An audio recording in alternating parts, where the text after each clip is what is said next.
My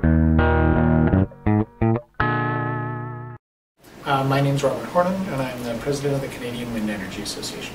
Okay, now, Robert, you have worked in your career on everything from climate change, ozone depletion. You've worked with government, non-government, industry. In your view, what is the most pressing environmental challenge that we're facing today?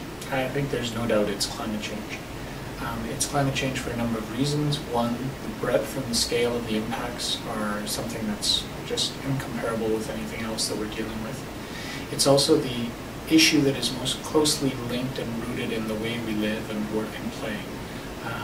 It's the climate change is a product of how we use and produce energy and consume energy, and that energy-environment linkage is the key to sustainability going forward. We need to get that right, and if we get that right, we'll deal with climate change and have a sustainable future. Okay. Now, you were director of Pembina's climate program in the 90s. What attracted you to Pembina in the first place?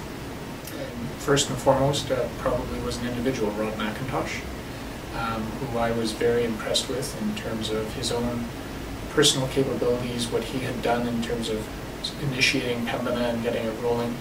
Pembina itself, because it was a very well-respected organization, placed a lot of emphasis on research, was solutions-focused, and also really did a lot of work to try and engage with other stakeholders, corporations, landowners, government, in terms of trying to find solutions. And I personally really felt, after having been in the environmental movement for some time before that, that a solutions-oriented approach was really important. Okay. Now, you also were working on climate change when the Kyoto Protocol was born. What was that like for you being there at that moment? That was kind of the high, I guess, in a sense. You know, you've been working for so long to try and see progress on this issue. I was in Japan when Kyoto was negotiated. When that came together sort of unexpectedly, because it was all uncertain right until the very end, it was a tremendous moment. The sad thing is it didn't take too long for reality to sink in. Once you got back and you recognized that the commitments made in Kyoto weren't likely to be maintained or upheld, and the struggle continues today. Unfortunately, it's 2010, 13 years after Kyoto, and really we haven't moved significantly further than we were at that time. And so it was a great moment, but unfortunately it was only a moment in time, and there's still a lot of work that needs to be done. How do you account for the lack of progress on climate change from Kyoto to today? What do you think is the biggest problem there? Well, I mean, I think there's a whole range of things. Obviously, climate change is a very difficult issue to deal with in the sense of its broad and all-encompassing nature. But fundamentally, I think that a problem that we've had in dealing with climate change is that we've tried to deal with it on a large scale, comprehensively, cross all the T's, dot all the I's, and have this package that will do everything. And in a sense of lost sense of the progress that can be made by focusing on a number of smaller things, or priority things that you could really drive forward. And that's kind of happened almost in spite of governments. When you look around and you see, for example, in the sector I work in now in terms of wind energy, the mammoth growth that the wind energy sector has seen has happened outside of climate change frameworks. It's happened through a dedicated commitment by industry, by governments to move renewables forward. And I think there are a number of areas where we could focus attention like that and really drill down to get some results, build some momentum that may allow us to get that comprehensive package one day.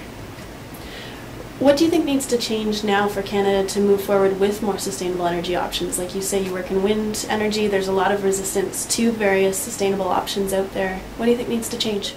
We need to do a better job of selling the opportunity.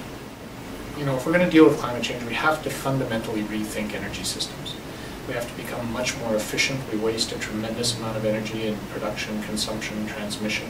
We see climate change, and climate change is characterized as a challenge, as an issue, as a cost, and we don't spend enough time thinking about the opportunities.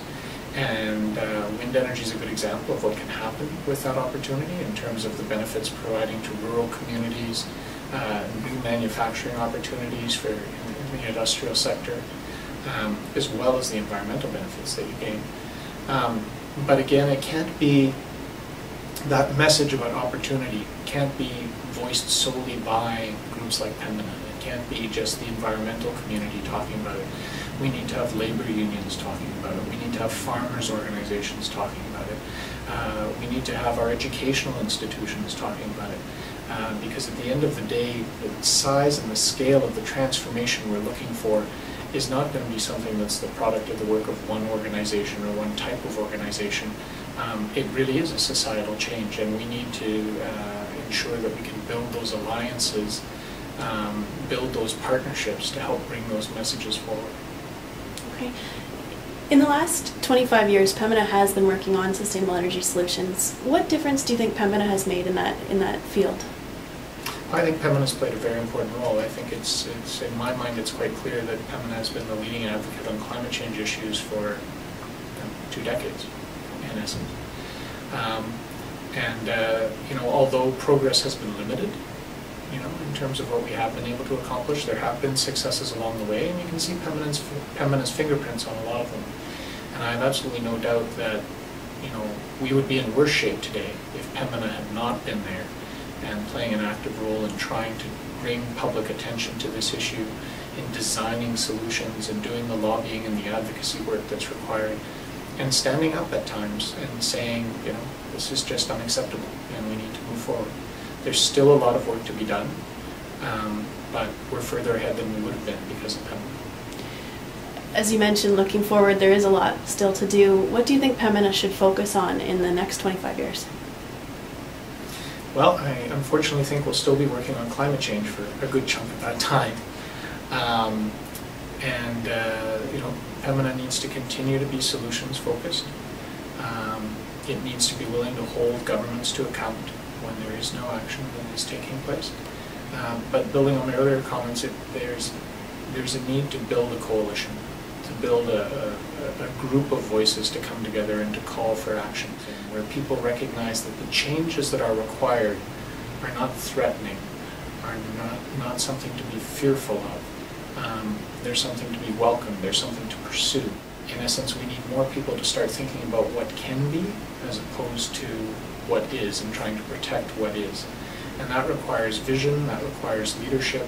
It's going to require that across all sectors, and I'm quite confident that within the environmental community, Pembina will continue to play that role. Great. Thank you very much. Okay, thank you.